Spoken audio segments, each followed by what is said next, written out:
You'll understand precisely why certain types of physical closeness feel more natural and emotionally satisfying, and how small adjustments in pacing, attention, and awareness can transform the entire experience into something deeply connected. Before we go any further, there is one foundational truth that makes everything else far easier to understand. When it comes to physical intimacy, especially for women, the experience is rarely just about one single action. Instead, it tends to be built on two powerful pillars that work together.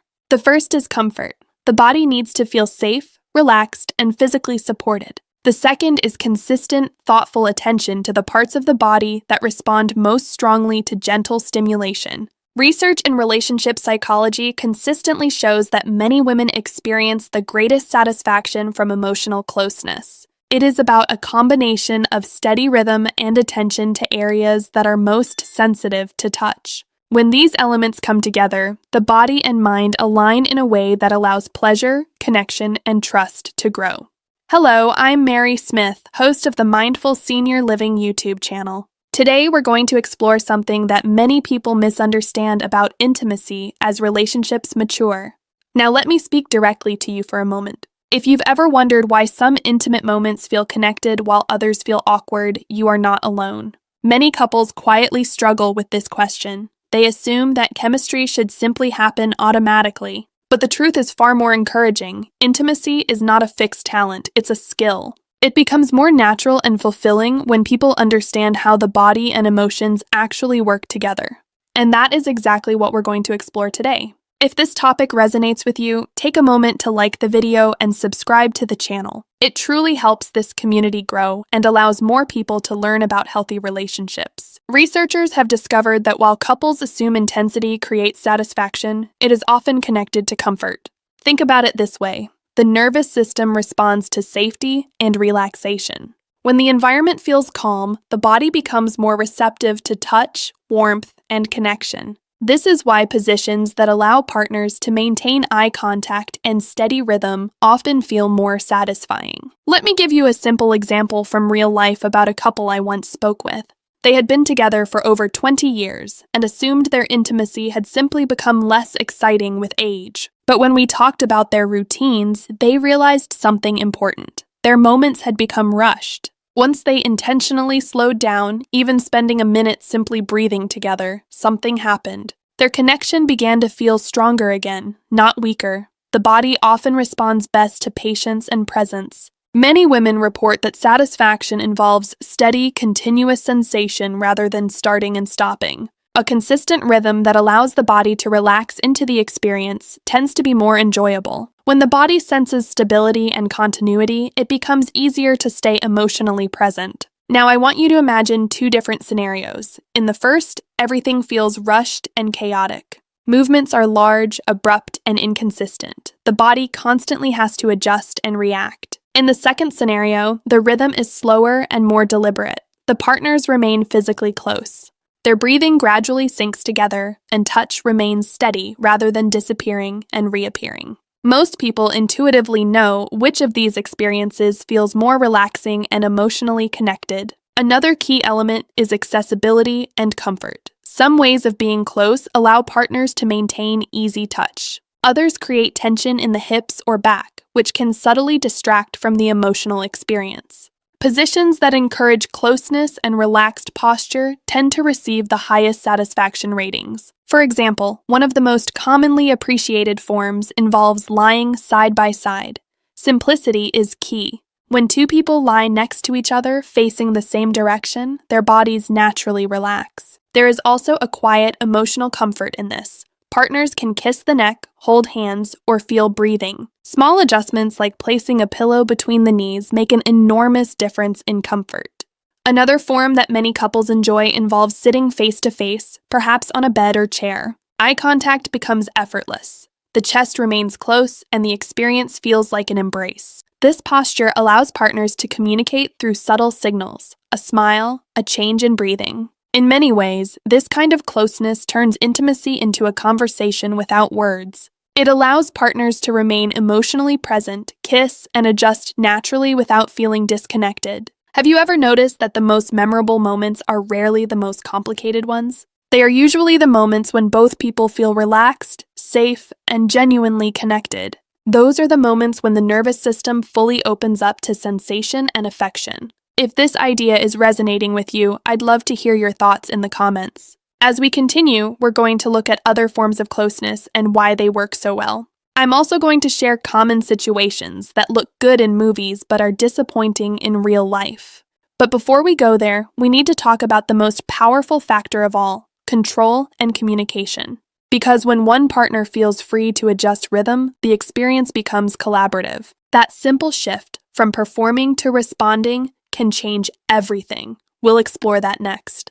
When people talk about intimacy, they often imagine it as something spontaneous and effortless, almost like a spark that either appears or disappears. But the deeper truth, supported by decades of relationship research, is that intimacy becomes more satisfying when both partners feel comfortable adjusting and responding to each other in real time. That's where the idea of shared control becomes incredibly important. In many relationship studies, women consistently report that they enjoy intimate experiences more when they feel free to subtly guide the rhythm, pace, or angle of closeness.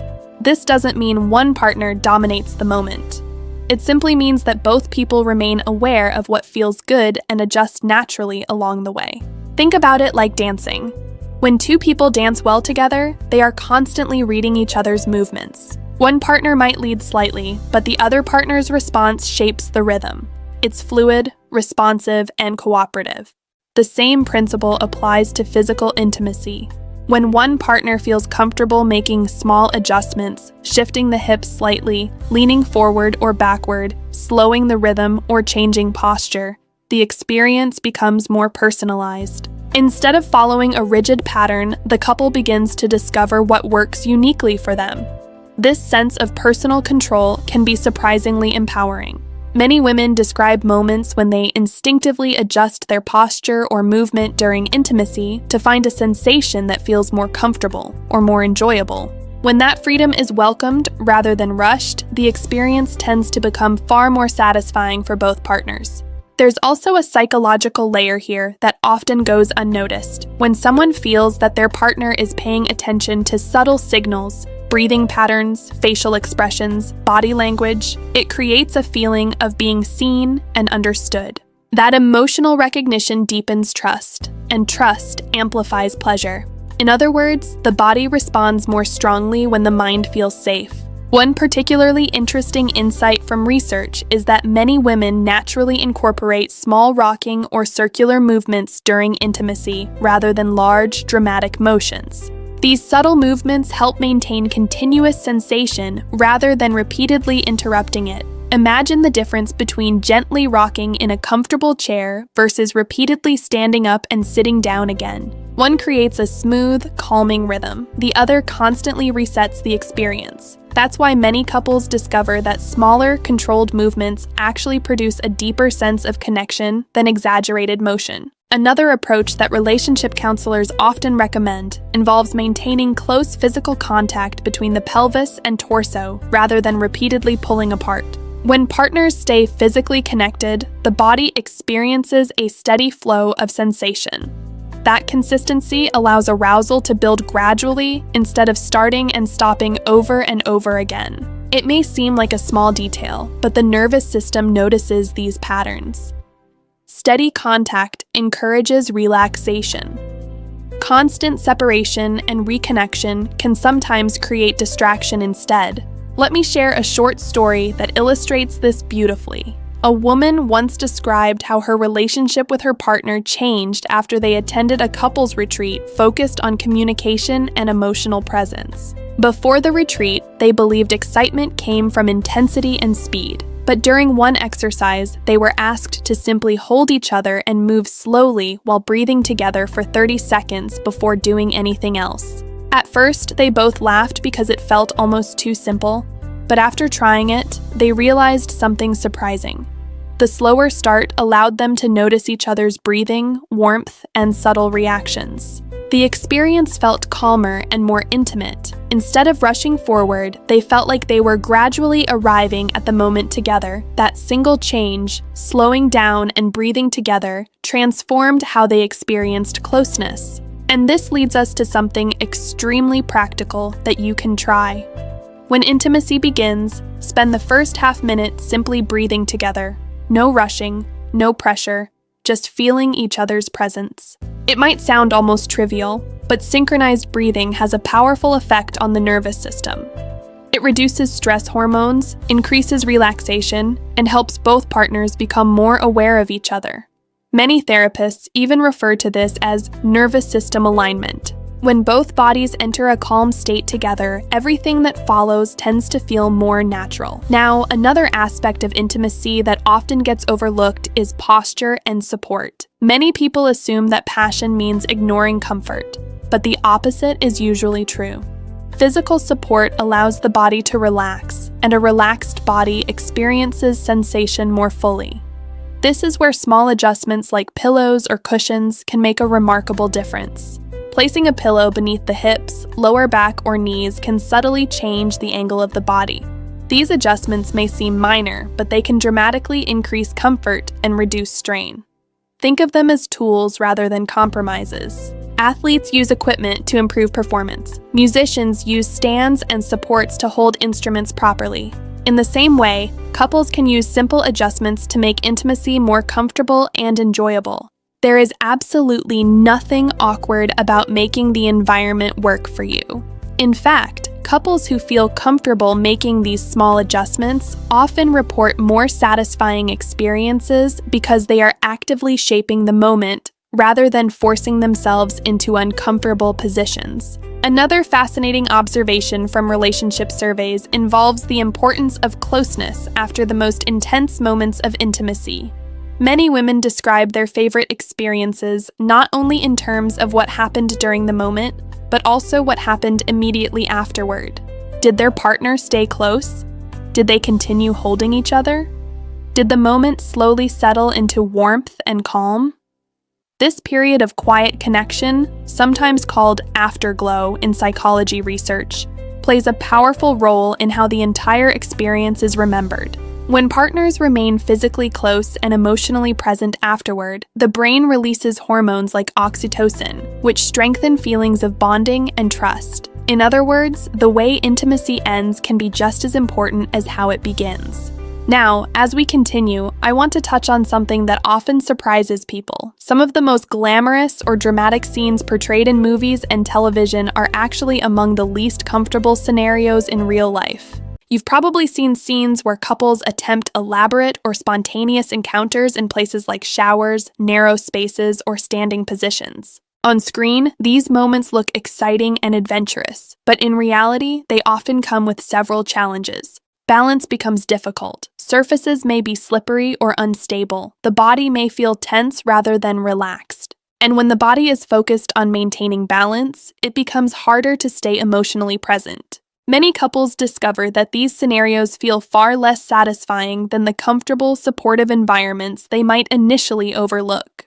This doesn't mean creativity should disappear from relationships. It simply means that comfort and stability tend to produce more enjoyable experiences. Sometimes the most intimate moments happen in the simplest places: a quiet bedroom, a soft couch, or anywhere that allows both partners to relax completely. And that brings us to another extremely important point: flexibility and communication. Every individual body is different. What feels wonderful for one person may feel awkward for another. The key is not memorizing a list of perfect positions. The real skill lies in noticing what works for your partner and adjusting naturally.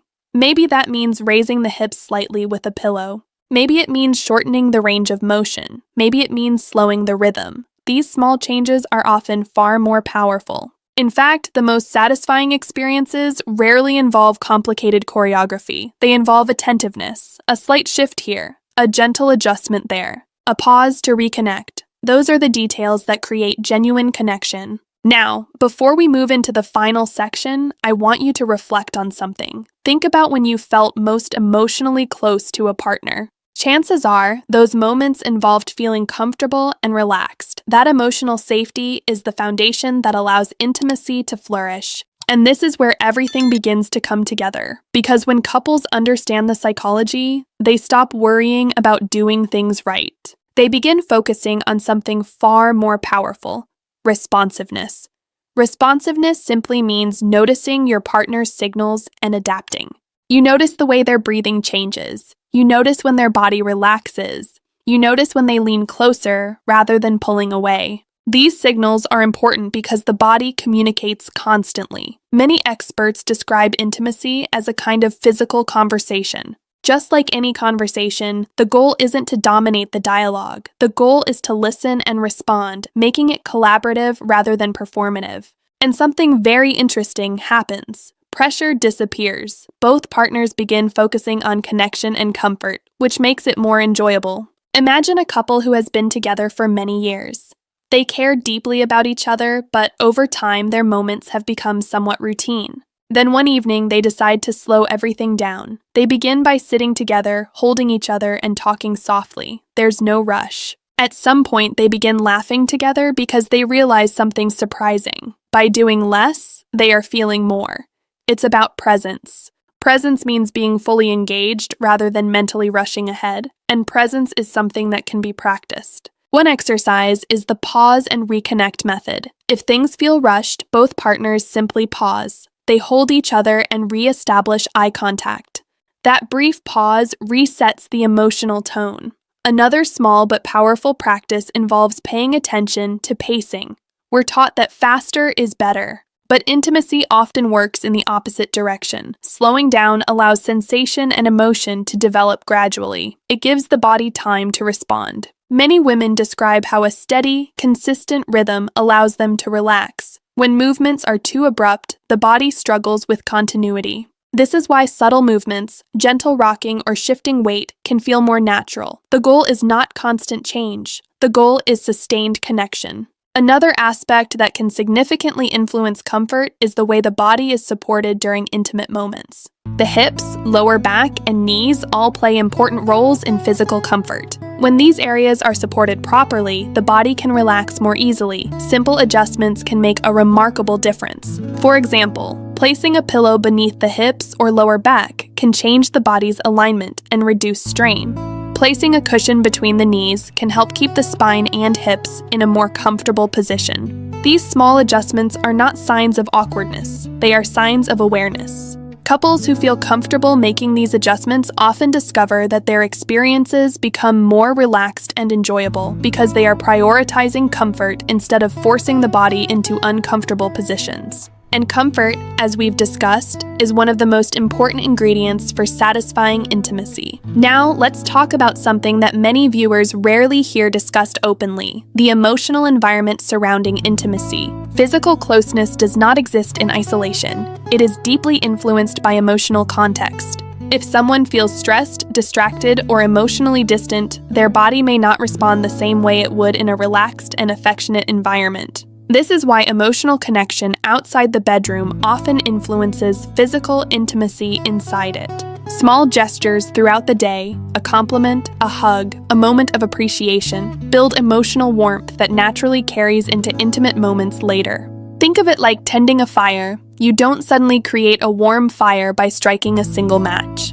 The warmth builds gradually as you add kindling and allow the flames to grow. Relationships work the same way. Affection, communication, and appreciation are the kindling that keeps intimacy alive.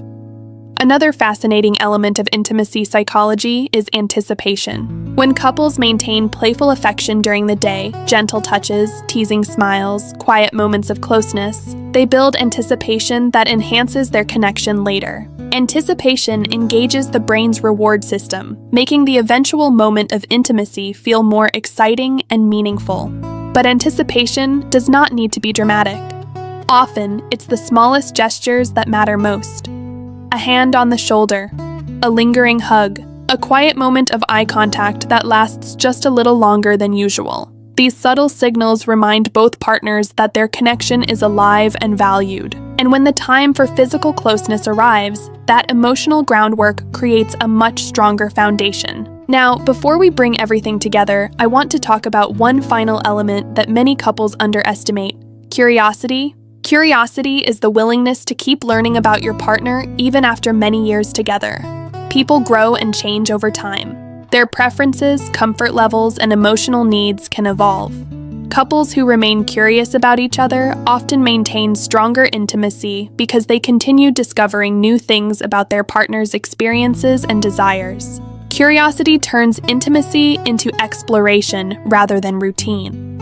Instead of assuming you already know everything about your partner, you approach each moment with openness. You notice new reactions. You ask gentle questions. You stay interested in their experience. This mindset keeps relationships vibrant even after decades together. And now we arrive at the simple blueprint that brings all of these ideas together. Begin with emotional presence. Slow down enough to notice each other's breathing, warmth, and subtle signals. Maintain physical closeness so the body experiences continuous connection rather than constant separation. Use small adjustments, posture, rhythm, support, to keep the experience comfortable. Pay attention to your partner's signals and respond with curiosity rather than assumptions. And perhaps most importantly, remember that intimacy is not a performance. It's a shared experience built on trust, attention, and care. When couples approach intimacy with patience and openness, the experience becomes far more meaningful than any technique or position could ever provide. If this conversation has given you a new perspective on intimacy and relationships, I'd truly love to hear from you in the comments. Many viewers share thoughtful reflections about what has helped their relationships grow stronger, and those conversations help this entire community learn together. And if you find these discussions helpful, consider subscribing to the channel. Here on Mindful Senior Living, we explore the emotional, psychological, and relational aspects of life that help people build deeper, healthier connections. Thank you sincerely for spending this time with me. Take good care of yourselves, take good care of each other, and remember that meaningful intimacy is not about perfection, it's about presence.